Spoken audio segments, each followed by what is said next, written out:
महाप्रभुंकर दर्शन पर आजिकल दर्शनार्थी संख्या अहेतुक भाव में बढ़ी चलती।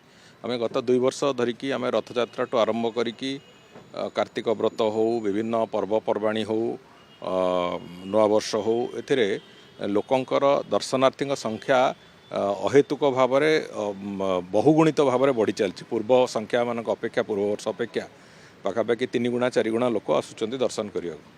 तांको दर्शन पाई जेतेबेले लोकंकु सुविधा करबा भी दरकार अछि एवं समान भाव में नीतिकांति भी कौन व्याघात न होबार भी आवश्यकता अछि। तो ताकू तालमेल रखिकी मैनेजिंग कमिटी से बाबद निष्पत्ति नहीं जो निष्पत्ति से माने नहीं मंदिर एडमिनिस्ट्रेशन तरफ तो से निष्पत्ति समस्तंकर सहमति से नहीं मु भावुची से विशेष किसी असुविधा हवा कथा नुहे। तेणुक से जो निष्पत्ति नहीं से निष्पत्ति को आधार करी बाकी जो पारिपार्श्विक अवस्था जो बाहर मंदिर बाहर जो कथा गुड़िक अच्छी ताकू भी जिला प्रशासन संपूर्ण रूप सजग अच्छा।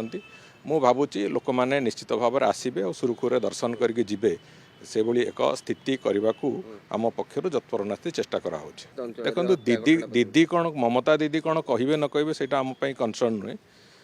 एठी कथा होची आम सरकार अंततः कौन अविवेकिता कार्य हम ना।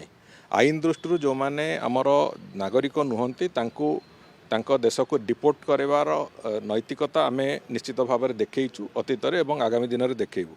किंतु जो कथा अच्छी जे विभिन्न जगह आक्रमण करवा इत्यादि इत्यादि जो कथा जो रिटालिएशन कथा अच्छी ताकू जो आईन श्रृंखला कहीं हाथ को नब से जी के भी हो तांको निश्चित भाव में से जहाँ आईन सामना करने कथा से बाबद में पुलिस तार पदक्षेप नब एवं कौन प्रकार से द्विरुक्ति भी नहीं आम पाखे। तेणुक स्पष्टता या अच्छी जे आमे लोकंकु जो माने आमर बेआईन भाव में आम देश अनुप्रवेश करिसेंती सेमानंकु चिन्हट करिकी आमे तांको देश को पठेवा। किंतु तांकु आक्रमण करने भली अंततः खराब कार्य आम लोक मानकर न हो से भी सरकार तरफ अपील करा जाउछि एवं मु भावुची लोक माने सेथुरु निष्कृति रहिबे।